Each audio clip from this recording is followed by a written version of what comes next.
আপোনালোকে জানেনে বেমাৰতকৈ ডেঞ্জাৰাছ বস্তু কি হয়? সেইটো হৈছে ৰং ট্ৰিটমেণ্ট। ৰিচেণ্ট এটা ক্লিনিকেল ৰিপৰ্টৰ মতে প্ৰায় 42% পেচেণ্টৰ তাত বেমাৰটোতকৈ ছেল্ফ মেডিকেশ্যনৰ কাৰণে বেছি ক্ষতি হয়। আৰু ইয়াতকৈ বেছি আচৰিত কথাটো হ'ল যে 3জনৰ ভিতৰত এজন ৰোগীয়ে নিজৰ যেতিয়া বেমাৰ হয় এজন ডক্টৰৰ ওচৰত যোৱাৰ আগত তেওঁলোকে কি কৰে, ছ'চিয়েল মিডিয়াত চোৱা যিবোৰ হোম ৰিমেডিছ আছে সেইবোৰ ট্ৰাই কৰে। আজি এনেকুৱা কেইটামান কথা ক'ম যিকেইটাই হয়তো আপোনালোকৰ লাইফটো ছেভ কৰিব পাৰে। আপোনালোকে ভাবে হোম ৰিমেডিছবোৰ আচলতে হাৰ্মলেছ হয়, ইয়াৰ কোনো ক্ষতি নাই। নেচাৰেল বস্তু এটা যে ছেভ হ'ব, বিশেষকৈ আপোনালোকৰ যদি অলৰেডি বেমাৰ হৈ আছে, সেইটো কিন্তু মেডিকেলি কেতিয়াও গ্ৰহণযোগ্য নহয়। মই কেইটামান সাধাৰণ এক্সাম্পল দি আপোনালোকক বুজাব চেষ্টা কৰিম যে হোম ৰিমেডি এটা কিছুমান বেমাৰৰ কাৰণে কিমান ক্ষতিকাৰক হ'ব পাৰে। আপোনালোকে হয়তো এনেকুৱা বহুত ভিডিঅ' দেখিছে য'ত আপোনালোকে শুনিছে যে 1 গিলাচ পানীত বা 1 কাপ পানীত অলপমান নেমু টেঙা চেপি কেনে সেই ৰসটো মিহলাই খালে কি হয়, আপোনালোকৰ ডাইজেশ্যনটো ভাল হয় বা পেটৰ কিছুমান বেমাৰ দূৰ হয়। কিন্তু এই প্ৰেক্টিছটো বহুত বেছি ক্ষতিকাৰক হ'ব পাৰে যদিহে আপোনালোকৰ গাৰ্ড আছে বা গেষ্ট্ৰ'ইছ'ফেজিয়েল ৰিফ্লাক্স ডিজিজ আছে।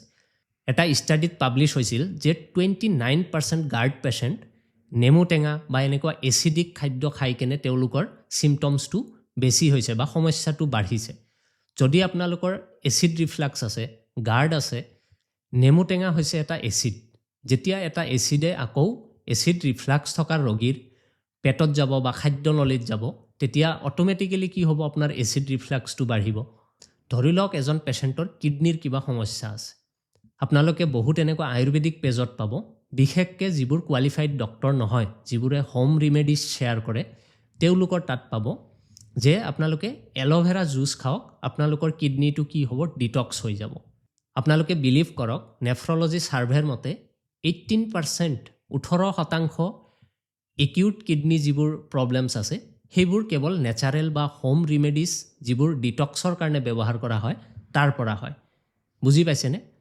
এল'ভেৰা জুচ খালে কি হ'ব, আপোনাৰ বডিৰ পৰা যিটো ফ্লুইড লছ আছে সেইটো বাঢ়িব আৰু শৰীৰত পটাছিয়ামৰ ইমবেলেঞ্চ হ'ব। চ' অলৰেডি যদি আপোনালোকৰ কিডনীৰ প্ৰব্লেম আছে, সেইটো ক্ষেত্ৰত যদি ফ্লুইড লছ বেছিকৈ হয় বা পটাছিয়াম ইমবেলেঞ্চ হয়, তেতিয়া কিন্তু পেচেণ্টটো আৰু বেছি চিৰিয়াছহে হৈ যায়। আৰু এটা এক্সাম্পল লওঁ ডায়েবেটিছ ৰোগীৰ ক্ষেত্ৰত। মই নিজে ইনষ্টাগ্ৰামত এটা ৰিল চাইছিলোঁ, তাতে কৈ আছিলে যে ডায়েবেটিছ ৰোগীয়ে ফ্ৰুট জুচ খাব পাৰে। ব্ৰেকফাষ্টৰ সময়ত ফ্ৰুট জুচ খালে কি হয়, বডিৰ ইমিউনিটি ভাল থাকে। কিন্তু আপোনালোকে ভাবি চাইছেনে, যেতিয়া ফ্ৰুট এটা আমি কি কৰোঁ, জুচ বনাওঁ, তাৰ যিখিনি ফাইবাৰ থাকে সেইখিনি অলৰেডি আমি পেলাই দিওঁ, অকল চেনিটো বা চুগাৰটোহে জুচত থাকে। তো এজন ডায়েবেটিছ ৰোগীয়ে ডাইৰেক্টলি যদি চুগাৰ জুচ এটা, চুগাৰ চিৰাপ এটা খাই দিয়ে, তাত যদি ফাইবাৰ নাথাকে, ইমিডিয়েটলি কি হ'ব, চুগাৰটো স্পাইক কৰিব। যিকোনো খাদ্যত যদি চুগাৰৰ লগত বা কাৰ্বহাইড্ৰেটৰ লগত কি থাকে, ফাইবাৰ থাকে, তেতিয়া তাৰ এবজৰ্পশ্যনটো কি হয়, শ্ল'লি হয়। সেইকাৰণে ছাডেন চুগাৰ স্পাইকটো নহয়। যেতিয়া ফ্ৰুটছটো আমি জুচ কৰিম, তাৰ ফাইবাৰটো অলৰেডি আমি পেলাই দিলোঁ, তাৰপিছত যদি সেইটো জুচ এজন ডায়েবেটিছ ৰোগীয়ে খায়, একদম ছাডেন স্পাইক হ'ব। এটলিষ্ট 40 to 60% পেচেণ্টৰ ক্ষেত্ৰত দেখা গৈছে যে ব্ৰেকফাষ্টৰ সময়ত যদি ফ্ৰুট জুচ লয়, তেওঁলোকৰ কি হয়, চুগাৰ স্পাইকটো ছাডেনলি ইনক্ৰিজ হয়। এটা আচৰিত কথা নহয়নে? আমি ডক্টৰক বহুত ডাউট কৰোঁ, অথচ আমি ছ'চিয়েল মিডিয়াত লাখ লাখ এনেকুৱা ভিডিঅ' চাই আছোঁ এনেকুৱা ক্ৰিয়েটৰৰ পৰা, যাৰ নেকি প্ৰপাৰ মেডিকেল ডিগ্ৰী নাই, যাৰ নেকি হিউমেন ফিজিঅ'লজিৰ বেছিক ABCDও নলেজ নাই, যাৰ নেকি কোনোবা এটা বেমাৰৰ পেথ'জেনেচিছৰ বেছিক নলেজো নাই, যাৰ নেকি মেডিকেল নলেজ একেবাৰে শূন্য, তেনেকুৱা মানুহৰ পৰা আমি কি কৰি আছোঁ, কণ্টেণ্ট কনজিউম কৰি আছোঁ আৰু সেইবোৰ আমি ফ'ল' কৰি আছোঁ। আৰু লং টাৰ্মত এইটো হেবিটে আপোনালোকৰ এনেকুৱা ক্ষতি কৰিব পাৰে যিটো ইৰৰিভাৰ্চেবল হ'ব পাৰে। মই এইটো কোৱা নাই যে হোম ৰিমেডিজ বেয়া বা ফ্ৰুটছ বা ভেজিটেবলছ খোৱাটো বেয়া। মই এইটো কৈছোঁ যে হোম ৰিমেডিজ হওক, ফ্ৰুটছ হওক, ভেজিটেবলছ হওক, এইবোৰ আমি ৰেগুলাৰ ল'ব লাগে আমাৰ নিজৰ শৰীৰটো মেইনটেইন কৰাৰ কাৰণে, আমাৰ ইমিউনিটিটো ভাল ৰখাৰ কাৰণে, আমাৰ স্বাস্থ্যটো ভাল ৰখাৰ কাৰণে আমি এইবোৰ ৰেগুলাৰলি ল'ব লাগে। কিন্তু যেতিয়া অলৰেডি মানুহ এজনৰ বেমাৰ হয়, সেইটো ক্ষেত্ৰত হোম ৰিমেডি কেতিয়াও ছাজেষ্ট কৰিব নোৱাৰি। সেইটো ক্ষেত্ৰত প্ৰপাৰ ডায়গনচিছ আৰু প্ৰপাৰ মেডিকেল ট্ৰিটমেণ্ট বা ইণ্টাৰভেনশ্যন, সেইটোহে আপোনালোকক উদ্ধাৰ কৰিব পাৰে। আপোনালোকে হোম ৰিমেডিছ হিচাপে কিবা এটা লৈছে, সেইটো লওক আপোনালোকে, কিন্তু বেমাৰৰ পৰা দূৰত থাকিবৰ কাৰণে লওক, আপোনালোকৰ ইমিউনিটিটো ভাল কৰাৰ কাৰণে লওক। কিন্তু যদি আপোনালোকৰ গাত 1%টো এনেকুৱা সম্ভাৱনা দেখিছে যে কিবা এটা বেমাৰ হৈছে বা হ'বলৈ গৈ আছে, ইমিডিয়েটলি আপোনালোকে এজন ডক্টৰৰ লগত কনচাল্ট কৰিব আৰু ডক্টৰৰ সৈতে পৰামৰ্শ কৰি তাৰ প্ৰপাৰ ডায়েগনচিছ কৰিব আৰু তাৰপিছত তাৰ কাৰণে প্ৰপাৰ মেডিকেল ট্ৰিটমেণ্ট কৰিব। মই সাধাৰণ কিছুমান খোৱা বস্তুৰ উপকাৰিতা আৰু অপকাৰিতা দুটাই বুজাবলৈ চেষ্টা কৰিম। কেঁচা আদা যে আমি খাওঁ, এইটো পানী লগা হ'লে খুব ভাল বা আপোনাৰ হজমৰ কাৰণে, ডাইজেশ্যনৰ কাৰণে খুব ভাল। কিন্তু যদি ৰোগীৰ গেষ্ট্ৰিক আলচাৰ আছে, এজন আলচাৰ থকা ৰোগীক আপোনালোকে আদা খুৱাব নোৱাৰে। আপোনালোকেতো গমেই নাপাব, আপোনালোকে ভাবিব যে আদাটো পেটৰ কাৰণে ভাল, ডাইজেশ্যনৰ কাৰণে ভাল।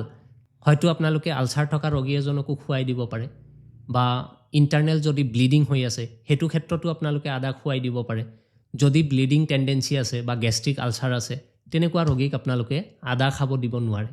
আৰু এটা হেবিট খুব কমনলি দেখোঁ, ৰাতিপুৱা উঠি মানুহে কি কৰে, কেঁচা হালধিৰ ৰস খায়। সেইটো কি হয়, ইমিউনিটিৰ কাৰণে ভাল হয় ঠিকে, কিন্তু সেই বস্তুটোৱে যদি আপোনালোকে পৰিমাণতকৈ বেছি খায়, আপোনালোকৰ শৰীৰত টক্সিচিটি হ'ব পাৰে। অতিৰিক্ত হালধিখিনি আপোনালোকৰ লিভাৰে শৰীৰৰ পৰা উলিয়াব ফেইল হ'ব পাৰে বা উলিয়াব নোৱাৰিবও পাৰে। সেইকাৰণে হালধি ৰস যদি খায়, খুব কম পৰিমাণে খাওক, কেতিয়াবাহে খাওক। ৰেগুলাৰ যদি খায় আৰু ইয়াৰ পৰিমাণটো যদি বেছি হয়, আপোনালোকৰ কিন্তু টক্সিচিটি হোৱাৰ সম্ভাৱনা থাকে। আৰু এটা জেনেৰেল প্ৰেক্টিছ খুব কমনলি দেখি থাকোঁ, কলেষ্ট্ৰল থকা ৰোগীবোৰে কি কৰে, কেঁচা নহৰু খায়।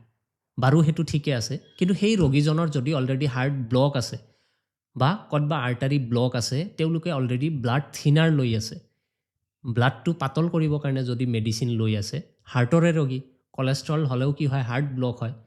সেইটো ক্ষেত্ৰত আপোনালোকে যদি কলেষ্ট্ৰলটো কমাম বুলি ভাবিছে, কেঁচা নহৰু খাই আছে, ঠিকে আছে, কলেষ্ট্ৰলটো বাৰু কমিলে, কিন্তু ব্লাড থিনাৰ যিটো লৈ আছে আপোনালোকে, সেইটোৰ লগত ড্ৰাগ ইণ্টাৰেকশ্যন হ'ব পাৰে। সেইকাৰণে কলেষ্ট্ৰল থকা ৰোগীয়ে কেতিয়াও কেঁচা নহৰু এজ এ মেডিচিনৰ অল্টাৰনেটিভ বা মেডিচিন লৈ থকা ৰোগীয়ে কেঁচা নহৰু কেতিয়াও খাব নালাগে। তাৰপিছত কৌষ্ঠকাঠিন্যৰ কাৰণে আপোনালোকে অমিতা খুব খায়, অমিতা ব্যৱহাৰ কৰে। নৰ্মেল মানুহৰ কাৰণে ঠিকে আছে, কিন্তু প্ৰেগনেঞ্চিত সাধাৰণতে কি হয়, আপোনালোকৰ কনষ্টিপেশ্যন হোৱা দেখা যায়। কৌষ্ঠকাঠিন্য খুব কমন এটা প্ৰব্লেম প্ৰেগনেঞ্চিৰ সময়ত। সেই প্ৰেগনেঞ্চিৰ ক্ষেত্ৰত কিন্তু আকৌ অমিতা খোৱাটো ছেফ নহয়।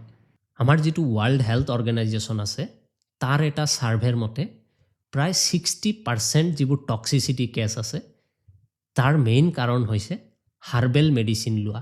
বিশেষকৈ আপোনালোকৰ যেতিয়া এটা বেমাৰ হৈ আছে, অলৰেডি এটা ৰোগত আপোনালোকে ভুগি আছে আৰু সেই ৰোগটো হৈ থকা সময়ত প্ৰপাৰ ডায়েগনচিছ আৰু প্ৰপাৰ ডক্টৰৰ ট্ৰিটমেণ্ট নকৰাকৈ হাৰ্বেল মেডিচিন লোৱাৰ ফলত কি হৈছে, 60% ৰোগীৰ গাত কি হৈছে, টক্সিচিটি দেখা দিছে। যিকোনো বেমাৰ এটা নহয়, লিভাৰ, কিডনি, ইউটেৰাছ, হাৰ্ট, এইবোৰত ডাইৰেক্টলি ষ্টাৰ্ট নহয়। যিকোনো বেমাৰ এটা সাধাৰণতে চেলুলাৰ বা ষ্ট্ৰাকচাৰেল লেভেলত ষ্টাৰ্ট হয়, আৰু যিটো নেকি প্ৰপাৰ মেডিকেল নলেজ নোহোৱাকৈ, প্ৰপাৰ মেডিকেল টেষ্ট নকৰাকৈ, ডায়েগনচিছ নকৰাকৈ তাৰ ট্ৰিটমেণ্ট কৰাটো পচিবল নহয়। আপোনালোকে বেমাৰ হ'লে সদায় এজন ডক্টৰৰ ওচৰত যাব। লাগিলে আপোনাৰ একিউট কণ্ডিশ্যনে হওক, দীৰ্ঘদিনীয়া বেমাৰে হওক, বা আপোনালোকৰ কিবা এটা কনফিউজনে থাকক বা কিবা এটা ডাউটে থাকক, আপোনালোকে সেইটো প্ৰপাৰ এজন ডক্টৰৰ ওচৰত গৈ ডিছকাছ কৰি তাৰ পিছতহে তাৰ কাৰণে ট্ৰিটমেণ্ট ল'ব।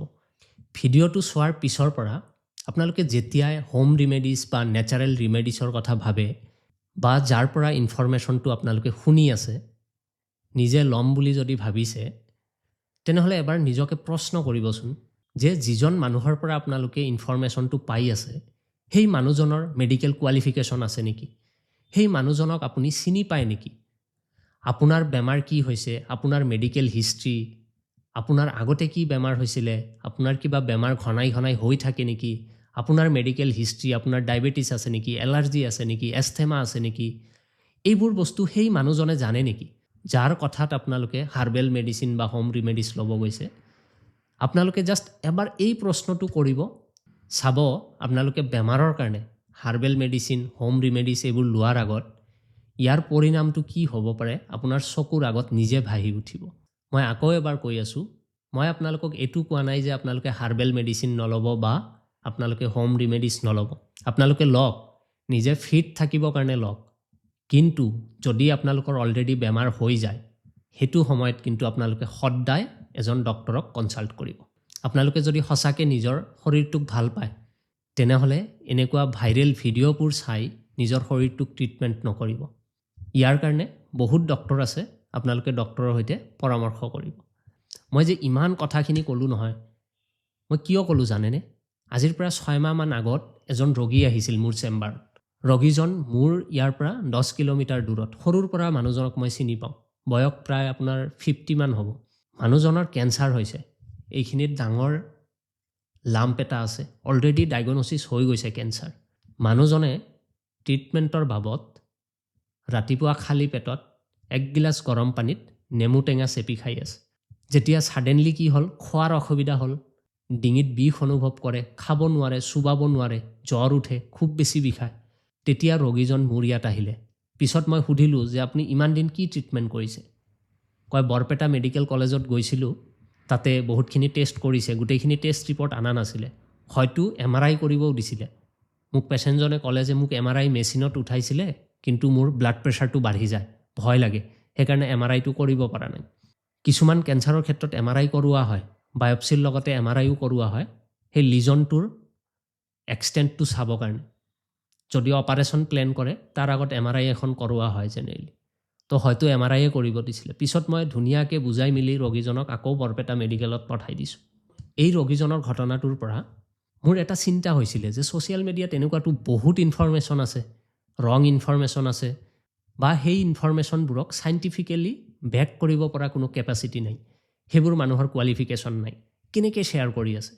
আচলতে হেল্থ টিপছ শ্বেয়াৰ কৰাৰ আগতে ছ'চিয়েল মিডিয়াত এটা এনেকুৱা মেণ্ডেটৰী ৰুল হ'ব লাগে, য'ত নেকি এজন ডক্তৰৰ প্ৰপাৰ কোৱালিফিকেশ্যন থাকিব লাগে আৰু তেওঁৰ ৰেজিষ্ট্ৰেশ্যন নম্বৰটো থাকিব লাগে। সেইবোৰ মানুহকহে হেল্থ টিপছ শ্বেয়াৰ কৰাৰ যিটো ৰাইটছ সেইটো আচলতে দিব লাগে। সেই ৰোগীজনক মই পিছত আৰু লগ পোৱা নাই বা মোৰ ইয়াত আৰু অহাও নাই, কিন্তু যদি মই কোৱাৰ পিছত ৰোগীজন বৰপেটা মেডিকেলত গৈছে তেনেহ'লে নিশ্চয় তেওঁৰ লাইফটো ছেভ হৈছে। এনেকুৱা বহুত মানুহ আৰু বহুত ৰোগী আছে যাৰ নেকি মিছ ইনফৰমেশ্যনৰ কাৰণে নিজৰ হেল্থটো বেয়া হৈ আছে। যদি কথাখিনি আপোনালোকৰ ভাল লাগিছে তেনেহ'লে ভিডিঅ'টো আপোনালোকে লাইক আৰু শ্বেয়াৰ কৰিব। মোৰ পেজটো বা চেনেলটোলৈ যদি আপোনালোকে প্ৰথমবাৰৰ বাবে আহিছে তেনেহ'লে এইটো লাইক আৰু ছাবস্ক্ৰাইব কৰি থৈ দিব।